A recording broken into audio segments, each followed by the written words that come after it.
my first bite.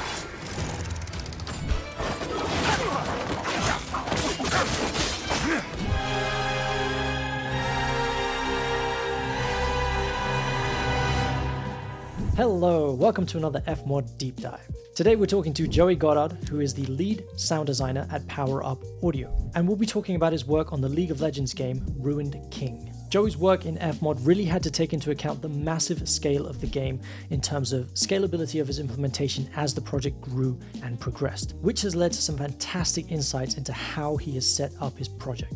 We'll not only be highlighting his awesome sound design, but also how he implemented other systems like the music that was composed by Gareth Coker. Speaking of designing music systems, my course FMOD Challenges has a whole module dedicated to adaptive music. If you are currently learning implementation and more specifically in FMOD, then my course FMOD Challenges is the perfect place to get started. I have a bunch of different people who have joined the course, from complete beginners to people who have been working in the industry for years and they need a refresher course or some more detail in specific areas. If either of those sound like you, then I'd invite you to check out the explainer page, which I have linked in the description below, which has all the details and you can hear from a bunch of other people who have already taken the course and seen the value from it. Having said all that, let's jump straight into the interview with Joey now, specifically talking about how he got his start in his game audio career.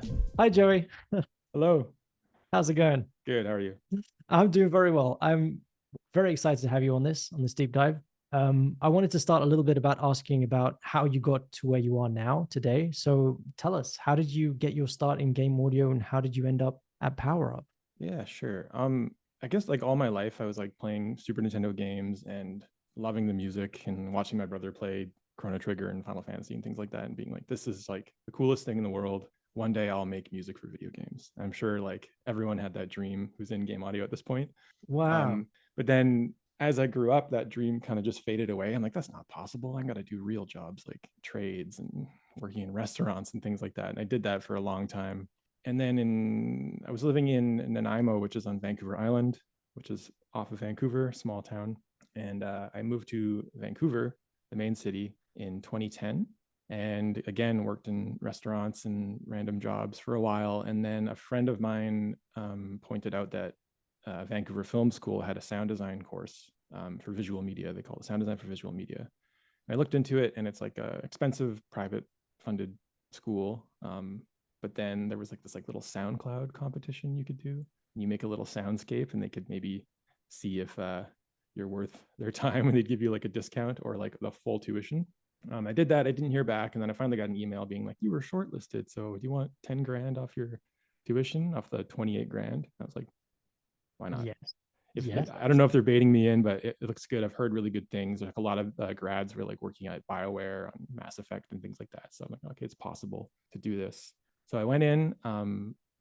It was awesome. It was 1 year. I learned how to do like just fast Pro Tools editing and mixing in like a theater environment and small rooms and recording and game audio and some FMOD stuff they were teaching even back then. This was 2013, I want to say. Ended up being really awesome. And then in Vancouver, there was a really good, still is, really good indie scene. And I went out to a few meetups and ended up meeting Jeff and Kevin of Power Up Audio when they first started it. I think they're about a year in, and managed to smooth talk them enough into giving me work. And now I'm here 10 years later. So I'm kind of amazed. I said wow because I'm amazed that you were already thinking about working in games at such a young age, because like I didn't know anything about game audio until somebody. Yeah, I mean, I wouldn't say that I was like realistically thinking about it. It was just like, oh, that'd be so cool if I could make little songs and they'd be in RPGs one day. And it's funny because going to school for sound design, I realized like during the course that I'm like, I actually really like sound effects and editing and mixing things and bringing like a scene to life. Even the film stuff was pretty fun. And then so my music dreams kind of quickly faded away, and I didn't care anymore. I was like, I don't think I'm necessarily good at writing game music, but this I feel like I'm good at. So that kind of took over. And then actually early on in Power Up's life, I got a chance to do music for a game, and I kind of hated the experience. Having like a short deadline to write some songs felt like it took all the fun out of writing music for me. So I'm like, yeah, it's not for me. So I kind of share your sentiments in many ways. Like I don't write as much music as I do sound design and like directing and stuff like that. I'm not necessarily mad or upset. And I don't know if you've ever done like short films and stuff like that, but that was my experience of composing music at the start. And that kind of deadline rush. I don't know what it is. Maybe music is different to sound design, but I don't feel the same pressures as much. Yeah, I don't know. And also it's like, it's so much more subjective to other people. I think like a director or a producer or someone making a game they're gonna know what kind of music they like, because it's just something they've been listening to their whole life. But when it comes to sound effects, it's like, it either works or it doesn't. Some people know, but a lot of people don't. So you kind of have more like freedom to explore your own creativity and not like make something for someone else. That's a great point. Right. That's actually a really good point. Shall we jump into FMOD, Joey? Do it. Cool. Okay, so this is the FMOD project for Ruined King. I pride myself in organizing things, but then again, who knows how organized it is, because this has been about 5 years since I've looked at this project. So yeah, we'll see. We'll dig in and discover weird things and mistakes, I'm sure, but that's all part of it. So yeah, first, the game itself, gameplay-wise, is quite simple. It's just like a turn-based RPG with overworld movement. But in general, it's turn-based. So there's a lot of time to focus on the hard mix of each thing, because everything has its moment. There's not a lot of overlap in things. So ambiences in general are very simple. For instance, this dungeon, just the Buru area. If anybody knows League of Legends, maybe they'll be excited to hear these things. But when I started this game, I didn't know anything about League of Legends. So since then I've played it and I do like the game, but it was all a learning experience for me. Okay, yeah, so in general, the ambiences are very simple. Most of the time, it's just like a simple loop, no one-shots or anything. I just wanted to kind of have the music take center stage in a lot of the places.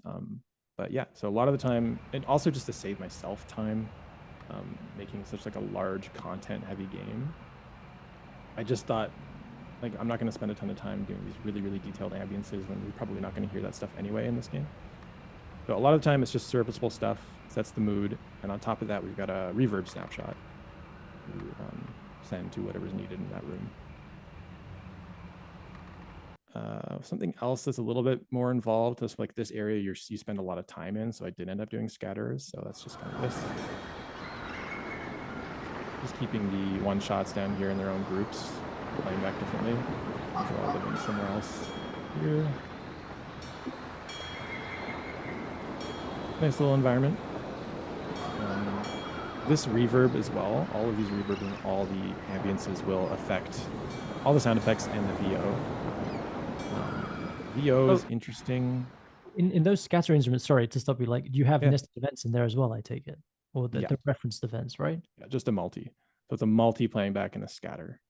And you've put those in a separate folder right down there where you just showed us. So you can just drag and drop as you see fit. You can kind of make a new ambience. Yeah. So I think this is definitely a case of like, I did this one early on. I'm like, okay, I'll set up all the ambiences this way, and then ended up just doing one shots for one ambience for the main zone. Cause I just in the end, I just didn't think it was necessary to go all out on all these places. Right. So another thing too is this game was on Switch as well. So I did have to keep that in mind, just to kind of keep the voices lower. That I didn't know how many are playing in this one at once, but it's probably quite a bit. Right. And just to like recap, like, so like each instrument counts as a voice, right? So here, we're using more voices than just one voice compared to your other ambiences, right? Mm-hmm. So that's an interesting thing that maybe people don't realize, like the Switch or the platform that you're developing on influences the way we develop, right? And our audio. Yep. There was a game I did the first game I did with Airship Syndicate with Battle Chasers. In the dungeons in that game, there was torches everywhere, and I had streaming audio playing on all these torch loops, and there's tons of them. And then they ported the game to Switch, and they're like, we have an issue here. We have to delete all the torches. So it was just like this. I ended up losing a very minor thing in the end, but I lost it just because I didn't plan for it ahead of time. So I had that in mind with this. Is like, got to keep voices low and make sure it runs on Switch. We can get into that later of like what I did to help it run better on Switch, but there's a couple things. So yeah, in general, all very simple. The main thing is just that we have these reverb sends on the areas, just so that I know that's the correct reverb playing on the correct ambience. I could never mix them up, and it worked really well. What else is interesting? Combat, when you go into a combat scene, it's typically the same. Like, say we have ambience Shadow Isles. It's probably the same loop that's playing in the dungeon for the Shadow Isles, but I just have it in its mixer somewhere. It's just going to be in another group playing quieter, most likely. So nothing special. Especially in combat, you don't want one shots and things firing off. Very unnecessary. And that's just so you can control the mix a little bit in that specific game state, right? Because it's the same ambience, but the game state now dictates that it should be different, right? Yep, exactly. And it's just a saving time as well, just using the same asset, but mixing it differently in that scene. So it was nice. I guess we can go into the cutscenes from here, which are also similar in a sense, and then talk about how the VO is played back, because that's pretty interesting. Cool. So all the cutscenes, these were like full animatic baked videos in the game. And what I ended up doing was I'd get the music from Gareth Coker, super good composer who I've worked with a few times. And then I would mix sound effects to that video and bake them together and leave the voice out. So the voice is separate. So in this case, we just have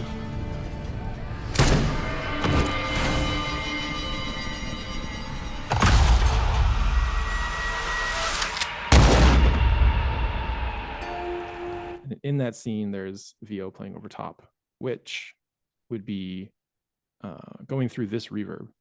So all of the voice was given to me from Formosa through Riot, which was like amazing. They sent me like perfectly mastered, clean voice for everything in 7 or 8 languages, I think. Wow. A lot of VO. So when I got the VO, I was like, okay, I'm not going to make a new event for every line. That's insane. Like, what's the fastest way to do it? What's the most convenient way to do it? And I looked into programmer instruments back then and ended up doing that. So in this case, every character, I gave them their own event and own programmer instrument. So Ari for most cases, like all dialogue or all cutscene dialogue, and then her in combat, and then any of her efforts. So for instance, the efforts down here are being instance limited, and combat's mixing a little differently, and then her main dialogue is the most front and center. Side chains against the music and everything else, and it side chains against the cutscenes as well. And that reverb snapshot that's on the cutscene is being applied to this. So in this case, we play this line. Gray Harbor, is that nearby? And then we add the cutscene in there. This isn't the correct cutscene, but I'll play it anyway. Gray Harbor, is that nearby? A little bit of reverb there.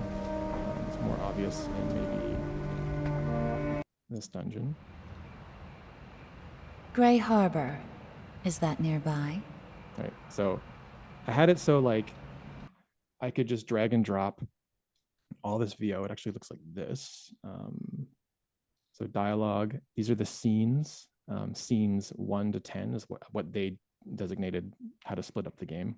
And inside here, all the languages, English, and all these lines. So this one.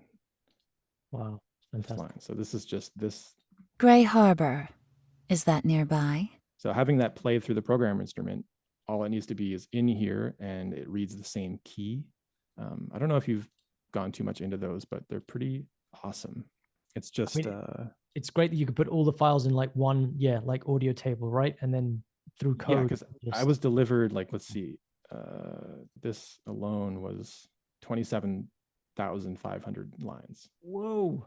Yeah. So I was like, okay, I have to do this in a smart way. So all I had to do is get the stuff and then just drag and drop into these folders that I had made previously. So it ended up being like, I don't know, I felt smart when I figured that out. This is what FMOD does in middleware, right? It makes us feel smart. Yes, Maybe exactly. We feel this smart, but we do.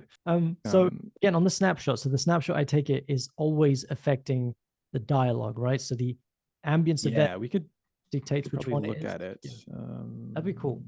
So say for this one, you can go find references and routing, which is also very helpful if you've got a lot of complicated setups. So this is affecting the music, the SFX, and the VO bus. So yeah, anytime this snapshot's playing, it's going to apply that reverb to those 3 buses. Yeah. Awesome. Works nicely. Yeah, I think as far as cutscenes and VO, that's kind of most of the cool stuff. I might come back to the VO in a bit, but yeah.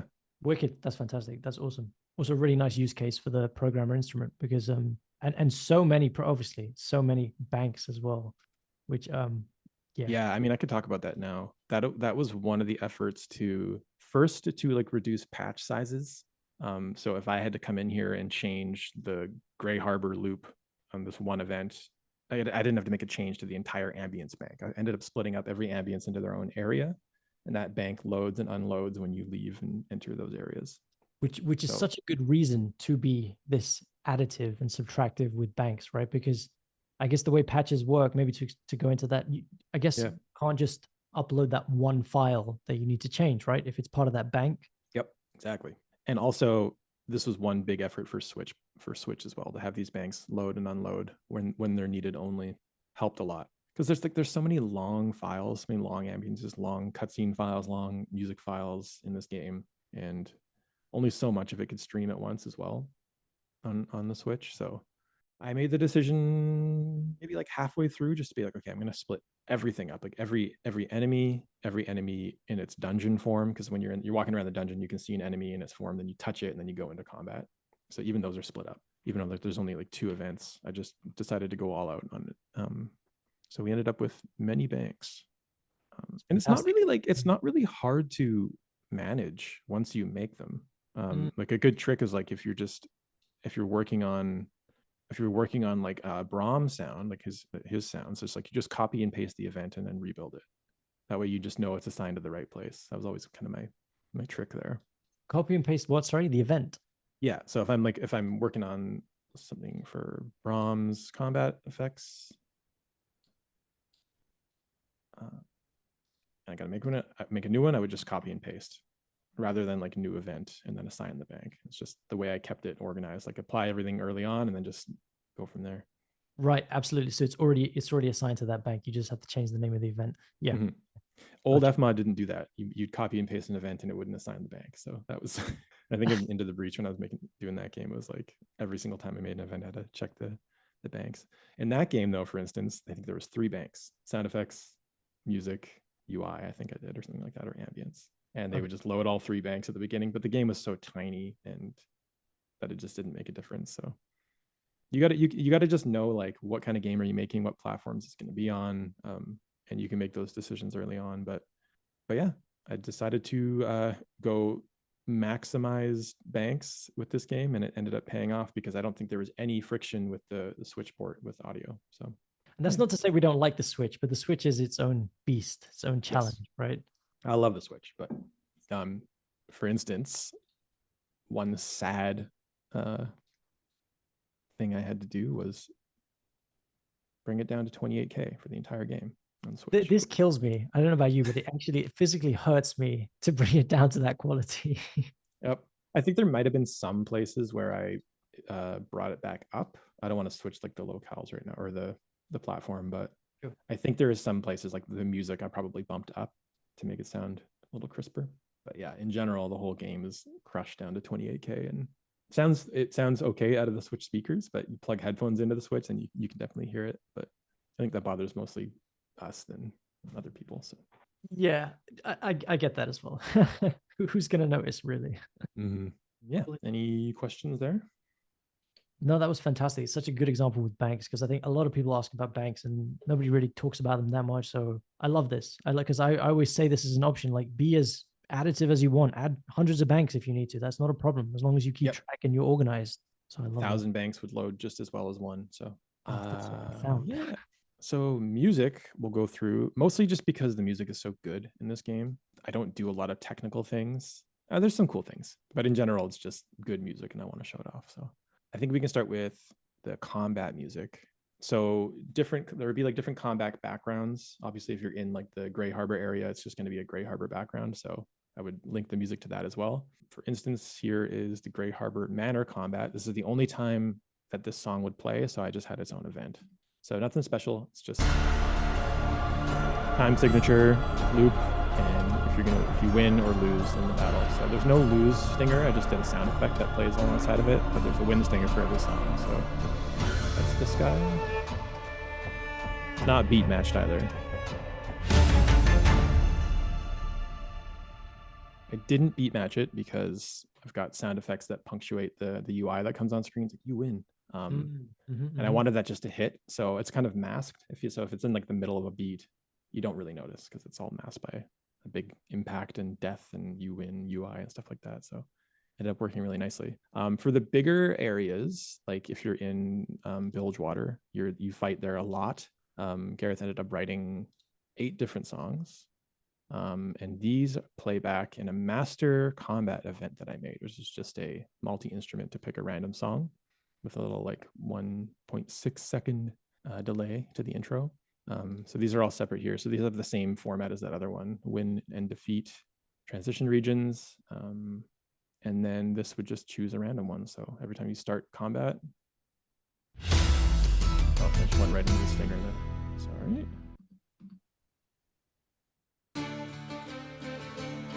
New song. It's just like a little jukebox thing, right? And that'll loop on its own independently.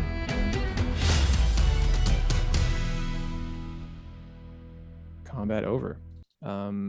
Where is the stinger play from? Inside it's the events. So these are all nested events here. So boom. Okay.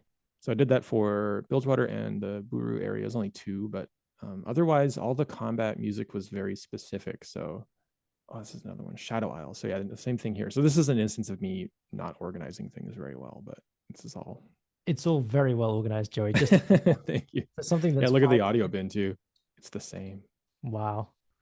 But then again, Craig on our team, he's like his audio bin is just a list of files with no folders. And his argument for that is you can just drag and drop to replace stuff without having to find the correct folder, which I get, but it's just kind of like I can't look at a large list of files and feel comfortable. That's the only benefit. You don't really have to sort your audio bin, but it's the same way you sort folders on your computer, right? You wouldn't just have one big list of files on your computer. It's crazy. Well, I do this with my notes. I see value in both. I do this with my notes app. Like I used to be like organizing everything into neat folders, and I'm like, why am I doing this? I can just search for it as long as I've labeled it properly. I'll just find it. The search in FMOD is good. Yeah. But we are doing a game now, Craig and I, and the audio bin is just a list of files, and I see the benefit. I can let my minor OCD go on that one. So boss music, these are cool. A lot of the time they're just very simple, the same setup, but the last boss we wanted to make special. And in this case, we've got a bunch of stuff going on. The song starts, there is a delay based on your inputs. And then as soon as you do that, the combat begins. I'm just gonna move this screen share over here. Then we've got a couple transitions based on like what phase you are in the fight. And you put those specifically because of the music, right? You didn't just, because you could have just added another transition region. These are specific spots that Gareth wanted me to have it possible.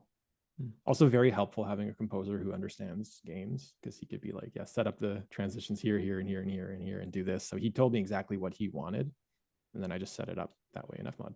Cool. So yeah, so it's like first phase of the fight, the spot, there's all these spots where it would transition nicely into this interlude, and then it finally goes into the last little loop there. It was okay to do it this way because like when the phase change happens, there's like a really long attack that he does, like quite long. So it kind of just ends up working no matter what, rather than doing like a beat matched approach. So sounds like this. Okay. So in code, the phases of the fight, we wanted the music to change at phase 4. So they just gave me like the parameter would be 4. So it was confusing when it came back to it. Like, why did I set it to 4 and not like 1? As soon as we hit phase 4, the transitions will go into effect. So I'll do that now. You can hear the cool change.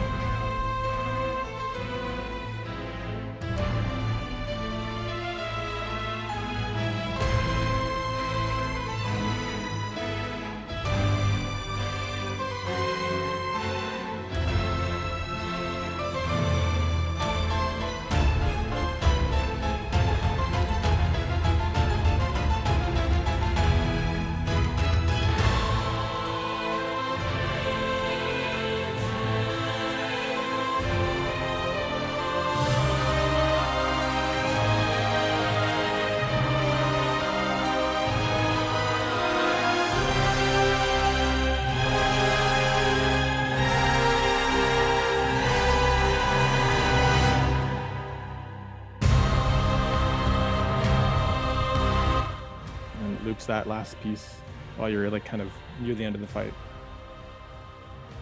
Super cool. Oh, good.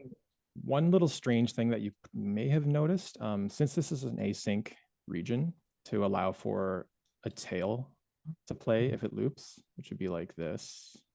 Actually, I can't really demo it. As the playhead gets to here to loop back, the async playhead would be further behind to allow for that tail space. Yeah, the only downside is you have to listen through the whole song to be able to audition that kind of thing. You mean so that the tail? I don't know why when I go to the master fader, it's not turning it down. I've got this open.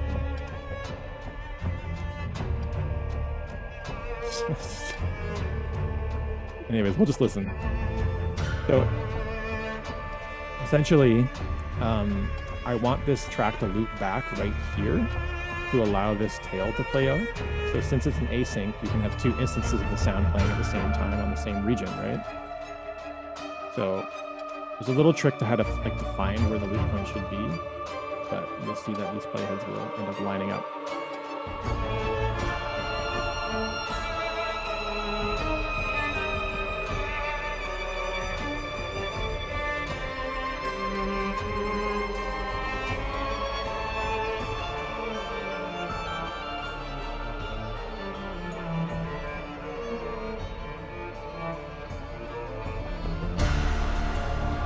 That was still playing out. Very like minor thing, but So was this back in the day when you couldn't have a transition timeline to define the tail at the end? I'm sure you could, but this is just the method that we figured out way back, and it worked. It works. So I like transition regions in FMOD always confuse me, and I like the UI to like get in and out of them is kind of like can be frustrating if you don't know how to use it. So that probably happened, and then we found another way to do it. So that's how we do it over here in most cases. How did you calculate then? You said you had a way of calculating where the tail take should. it off async and then go full content. So that's the loop point there. Right. I brought the region to it, and then you make it async. Oops, sorry, you make it async, and it has to be inside that loop region for it to play because two you're getting the versions of it, timing, right? aren't you? Yeah. Yeah. So that's happening in the boss track. So that's why this gap is here. And then doesn't the async affect your transition markers then? Like what is the transition marker listening to then? The playhead within the It's async? listening to the main playhead. So that's why I have that gap. So it's like 1 second. I don't know why it's not turning down.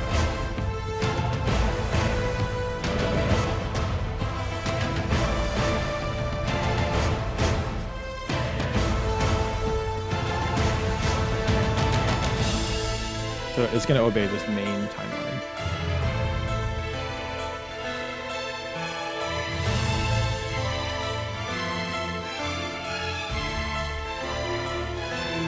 And that still plays out. Okay, understood. That's so interesting. I didn't know you could do that. And there you go. Now you've got another way of adding a tail. I do anyway. Yeah. Yeah, I got to get better at transition region stuff, but I don't know. There's many ways to do it. Yeah, 100%. Actually, I don't mind your method. It's kind of neater as well. It's just like in a way it is, right? It's weird because you have to do some like back and forth like calculating and like timeline adjustments, but it is cleaner than I think having a bunch of like nested transition regions and things. Also because the transition timelines at the moment still Timelines. take every like track separately. So if you had to go and adjust it, you're adjusting like, and if you've got several tracks that are transitioning, you have to go and adjust the faders on each audio track. There's no like master equivalent yet, but yeah. Okay. Another cool thing with music is I can probably show a demo of it.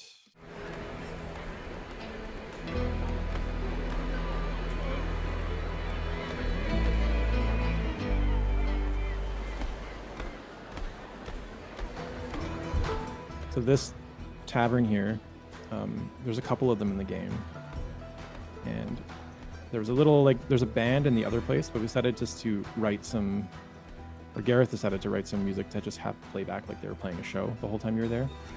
And he actually got this like band in Nashville to play it, like this awesome group. So this is all like live players.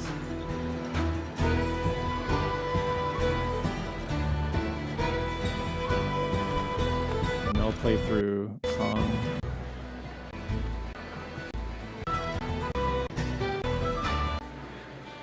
And then ends.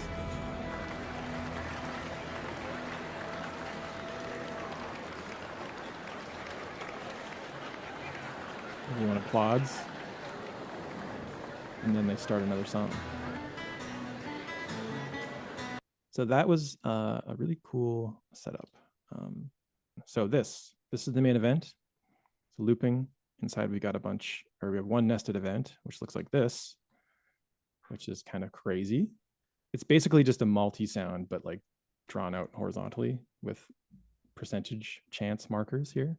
For this one to go to slow song number 2, we have an 11% chance, and then it'll go to the next marker with a 13% chance, and then the next marker with a 15% chance. Because the way it works in FMOD is it kind of goes top to bottom. I don't know if it still does this. This is 2.01, I believe. Yeah, this is still relevant for sure. Yeah. So something like Kevin kind of explained to me, which was weird to think about at first. But yeah, they go top to bottom. So it'll try this one first, no matter what, then go downwards. So you kind of have to just do like the simple math to make it like a true random. But this is essentially true random, this set of markers. Again, I could have done it with a multi, but I wanted just to have the like actual timeline layout, just to kind of make the timings of like the live band kind of work in the way I thought. So this song will finish out. It'll play this in applause event, which we'll look at in a second. Again, another benefit of having it on the timeline is I can just go to wherever I want to audition these tracks rather than having it in multis and stuff. But the song ends, it plays this.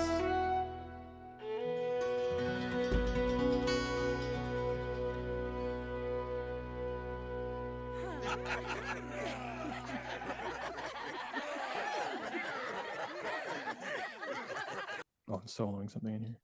It plays this, actually, which is a bunch of applause and then the scatter.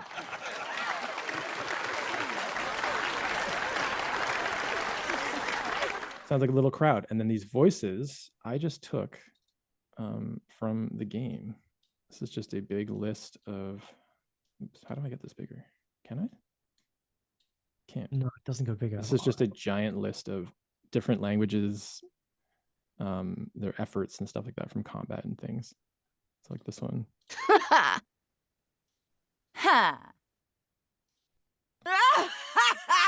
Just all the laughs I could find. So it plays back. And panning and stuff and pitch and everything. And that sounds like this. Wait, that sounds like this.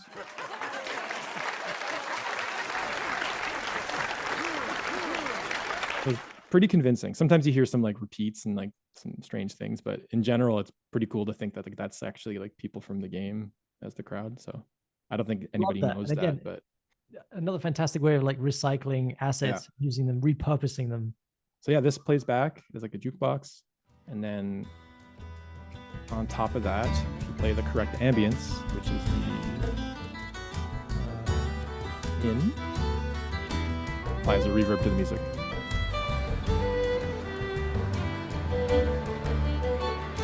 Just to put it in the space. And then you can walk to one of the back rooms in the tavern. Oh, so good. Yeah.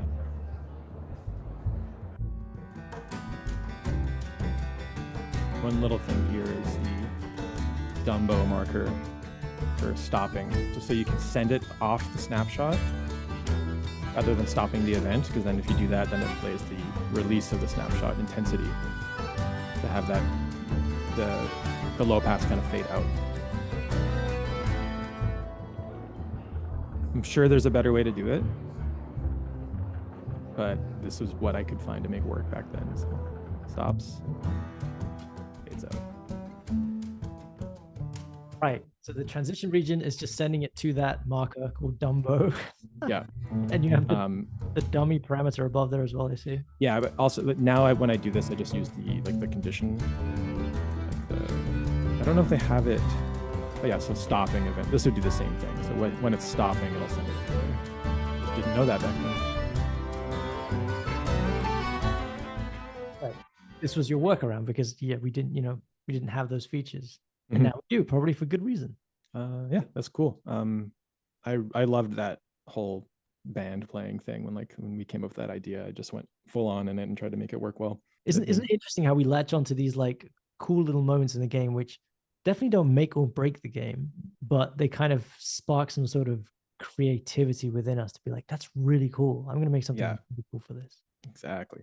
There's some scripted music stuff, but it's not that interesting. It's just like in certain cutscenes, there would be like times where we wanted to change the music in like in a dialogue scene, and then we just did that with parameters. And yeah, here's one instance, but it's just like nothing special. So dialogue starts, it's just ambience, and then she says something specific, and it kind of gets all interesting. And when you end the scene, it fades out. And that's just FMOD 101, parameters, loops, transition regions.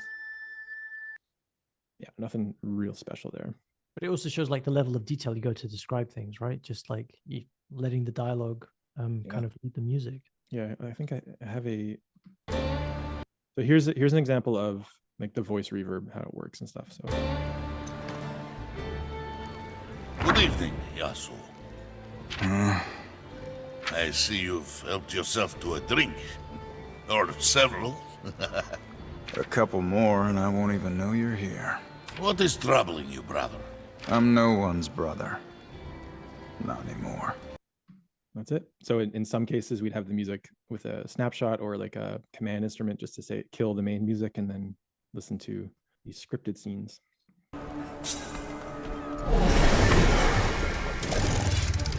No one is promised tomorrow.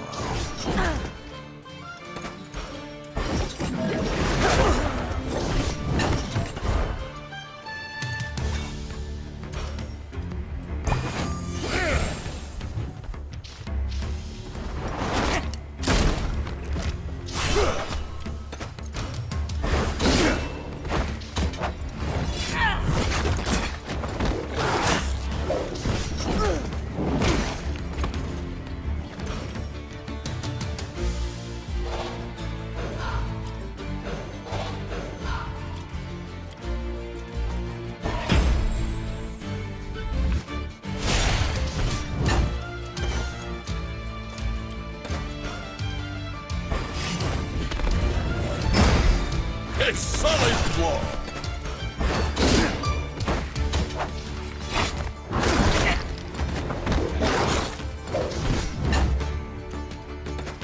Fights are long. I'll skip that. Slow. Don't worry about it. Save the poros. I will rest. I won't give up on you. Your friend don't look so good.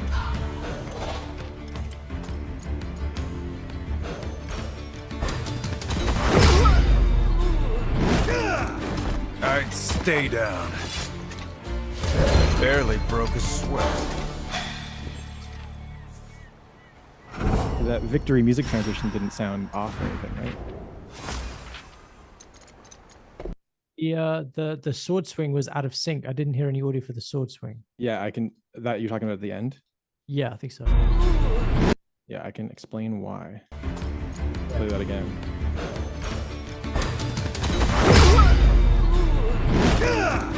I'd stay. It's there, slightly off. And I can talk about that in a second. But in general, sound effects in combat would be broken up into mono assets and stereo assets. All the movement of like the characters jumping from the left side of the screen to the middle to do their attack is all mono stuff. So you can really hear the panning. So that was Yasuo doing Sweeping Blade. So here's his mono movement. That's just him jumping forward. And then here's a stereo asset that just plays fully 2D no matter what. So you get a bit of panning on him jumping forward, and then that'll play stereo no matter what. And I just have attenuation on this track and nothing here. I thought I noticed that. I can hear the moving, like the details, but I can also hear how it feels wide. It feels big. It feels. Mm-hmm. Yeah. I'll just play back a few examples.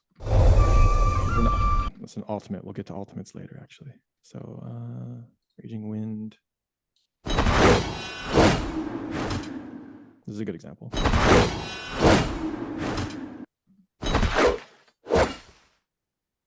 Jumping back. So yeah, all like the main interesting part of the sound would stay stereo, and then all the movement stuff would just pan nicely. The enemies do that as well, and their voices are slightly panned if like they're an enemy, they're panned a little bit to the right. It's not even attached, I don't think, in this case. And then characters are attached or panned a little bit to the left. All the impacts, it's just one event that plays. And there's parameters based on what is hitting and what's getting hit. So I would assign like a material, I called it, to every enemy and every character. I only ended up doing like 5 of them. So leather, flesh, wood, mist, because there's a lot of like ghostly enemies, and stone stuff.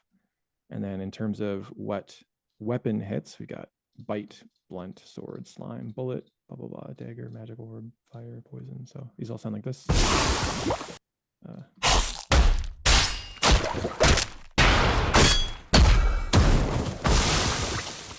So just nice, punchy, wide sounds. And again, in the main impact event, they would just layer those two. So if it's wood on being hit by a sword, or sword hitting flesh, wind hitting stone. What about wind hitting mist, out of curiosity? That's cool. Yeah. And then a quick snapshot that plays in the beginning with a really fast release, which is just like a kind of like a way to sidechain it against music and sound effects. So it just dips the music and sound effects just a little bit, just to kind of bring out that hit. And that was kind of it for impacts. It was like I set that up kind of early, and then just as enemies would come in and characters were made, I would just assign them one of those things. And I probably could have expanded on it further and further, but as I play it, I just kind of didn't feel it was necessary in most cases. And it's such a like big game, so many characters, like you really have to think about scalability, right? So by having this all in one event, you've saved yourself so much headache. Yeah, exactly. Because I never had to worry about like when an impact happened. It just would, they just set it up for me in code somewhere and it would play. So, and I would just use the power of FMOD to build out from that. So that was nice. This kind of like philosophy, like the matrix of like what is hitting and what's getting hit, we kind of bring to like most games we work on, I think, when it's necessary. What, like having one event, you mean? Yeah, and just like layering like just the 2 types of impacts, like just, yeah, like what's being hit and what's getting hit, or what is hitting and what is being hit, ends up just giving you a lot of like different flavor for things. So I really like that approach. Yeah, that's really good. I'm definitely going to steal that, because I always do it for the impact, but not so much the weapon, like putting that in the same event. That's interesting. Here's an ultimate. You can hear like just kind of what happens to the mix. The heart of the Freljord!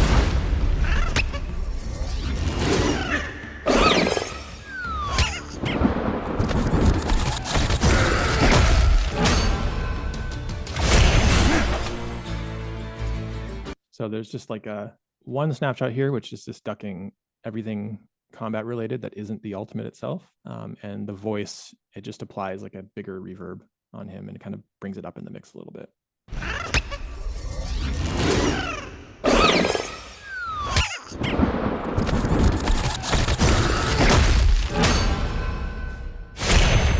And that's just the status effect you get afterwards. I just decided to manually time it rather than hook it up to like a unique VFX that they had for it. Wicked. Yeah. What else with combat? I'm trying to think of anything cool. Talk about why that was out of sync. And seeing it now, it's like, damn it, I missed it.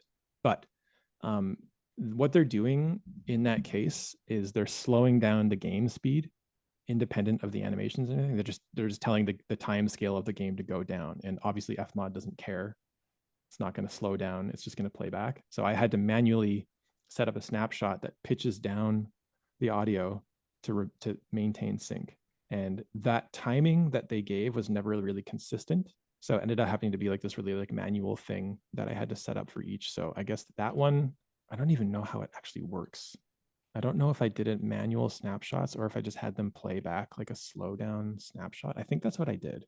So for instance, so this sound, I think that was, yeah, there's a Slowmo Snapshot. And I believe, let's look at the references. It looks like it's pitching down some combat stuff in the movement. So that would sound like this. Not playing.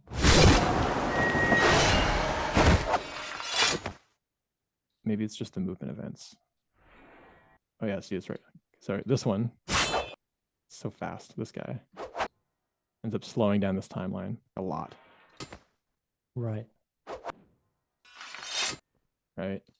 So that was my like strange effort to work around their random designer slow motion times that they'd set up like in a lot of different places. So I think early on in that fight, there is another one. Okay, right here. So there's a slow mo.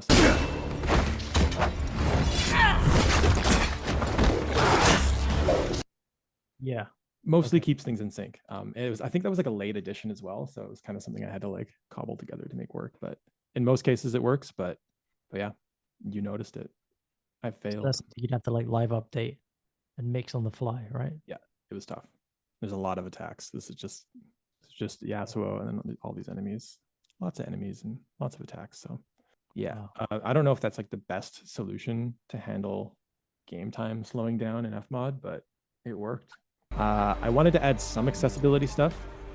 So I ended up doing a mono mode and a night mode. So mono mode,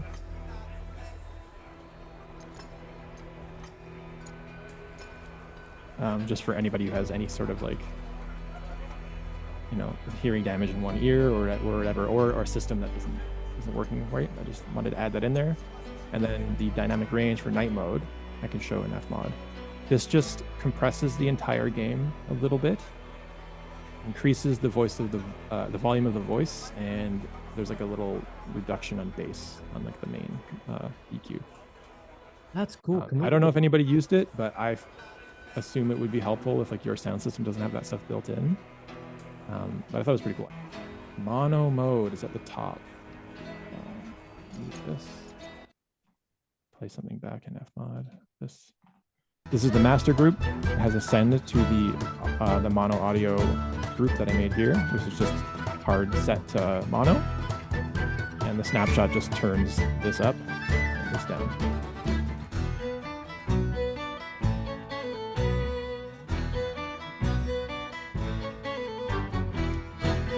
Worked well. And then night mode, video goes up.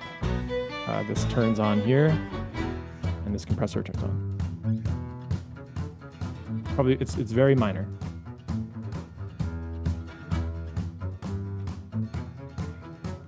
You can hear it a lot clearer when there's like loud, thunderous bass and stuff. But it. And just to go back to anybody who doesn't know in the mixer, you've just right-clicked on the output and set it to mono, right? On the return mono.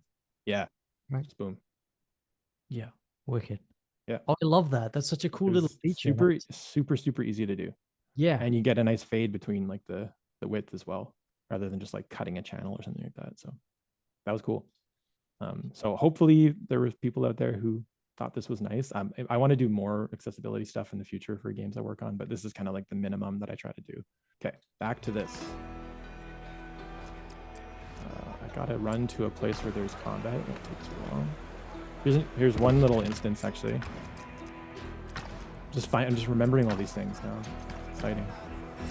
When you get on this elevator, the snapshot that plays on the sound effect of this loop, that turns up the music, just because it turns into a little vista, so it just increases the music volume a bit. I'll just show off.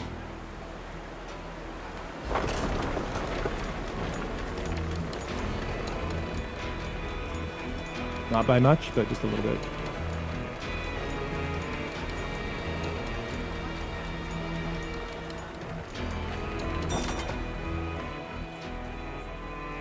It drops down. It's like 2 dB or 3 dB or something like that. Over here, in the Unity editor, there's a little trigger box that I set up here. When you walk towards this guy, another snapshot turns on and kills the main music and lets you hear this guy.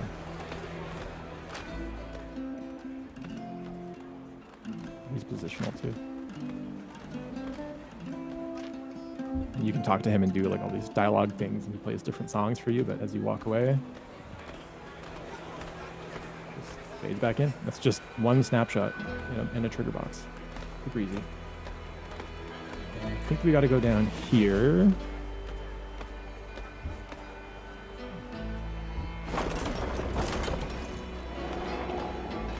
Find find someone to fight.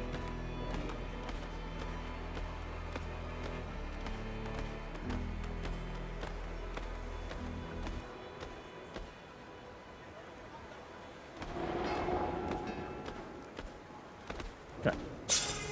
Not my first fight.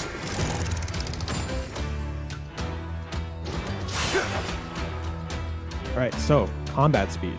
So I'll do an attack in regular speed. And then turn it up. So what this is doing,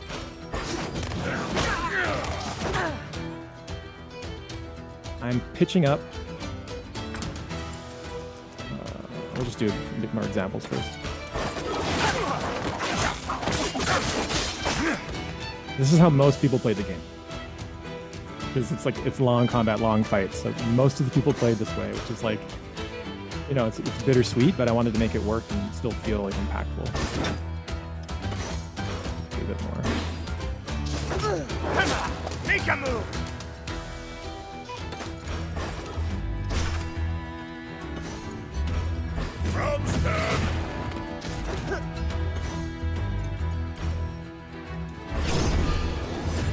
Yeah, it's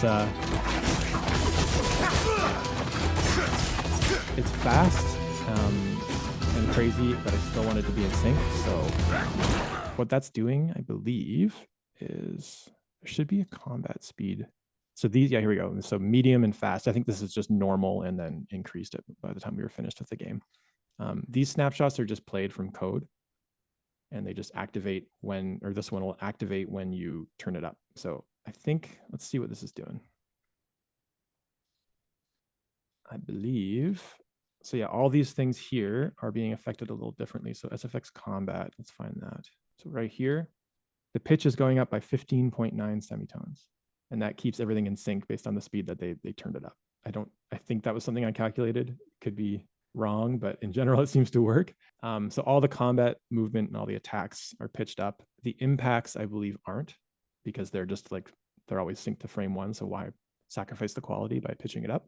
The voices aren't as well, because that would sound goofy. I think we tried that at first and it was just so funny sounding. So everyone sounded like chipmunks. So I left the voices, the impacts, and some other things just to remain at remaining at the same speed. And then just all the stuff that's actually moving that needs to stay in sync just pitched up. And a lot of the cases, the sounds don't sound bad pitched up that fast, luckily. It's always a scary thing in games where they're like, okay, we're doing like slowdowns like that, or like, you know, any kind of time scale stuff is really like daunting, but it ended up working out pretty well, I think. So like Pike doing Plunder at normal speed sounds like this.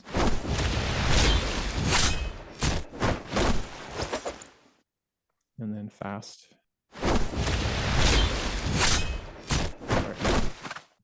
Like this. So like the essence of the sound is still there. And then tying that with like not pitched impacts and voices, you kind of don't really notice. So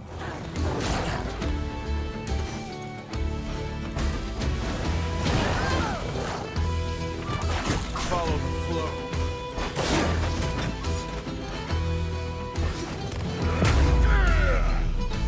Wind flows through me. that's combat.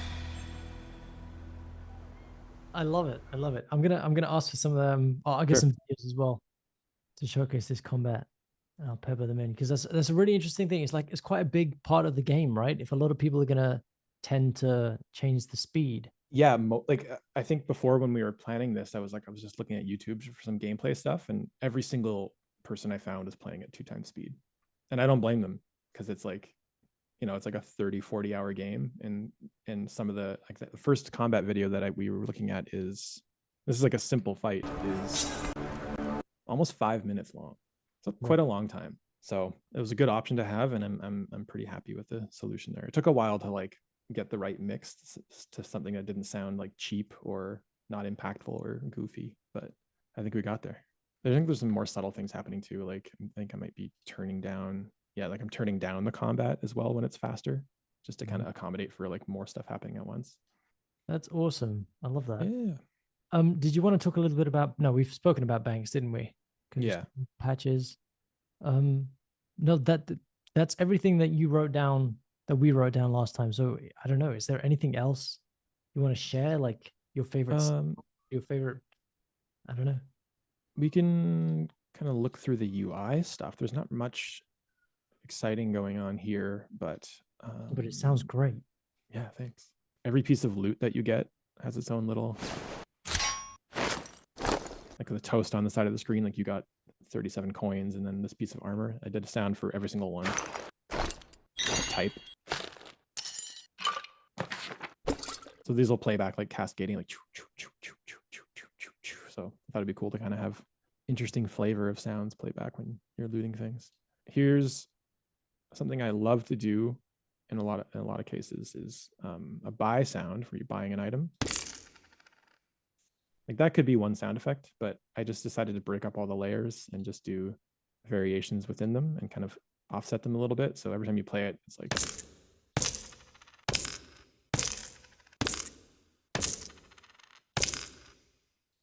just differences, like a procedural kind of setup, which is really easy to do, and especially in FMOD.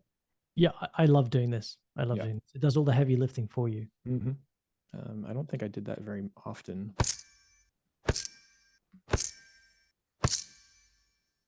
Yeah, it's like so subtle. It's almost not even worth doing, but it's fun. So resting, I think maybe when you sleep, where would that be? Oh yeah, here's resting when you like sleep at an inn or something, the screen fades to black and then comes back. So I just did like another snapshot of just ducking all the audio. And the music fades back in. What is this? Transition.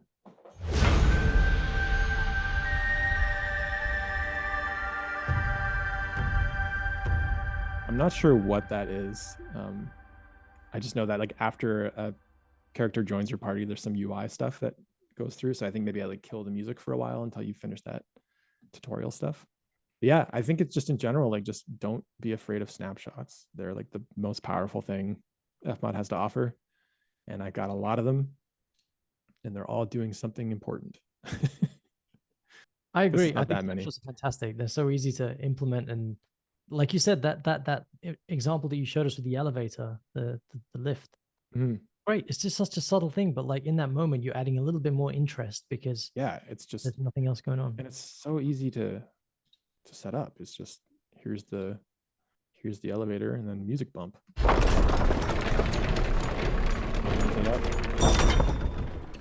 You're done. So I love easy. ding at the end of the elevator as well. That's a nice. Yeah, and that's something Gareth asked for. He's like, on that elevator that's like 30 seconds long, can we just do something like maybe bring up the music? And like, yeah, no problem. I just had it done in 2 seconds. And I love that we can do that with something like FMOD. Like, yeah, just it takes no effort, no time. This game would have been really hard. As simple as the game is like in terms of gameplay and like mechanics and things all happening at once, it would have been so hard to do without middleware and especially without FMOD and the whole, especially like the VO setup that I did.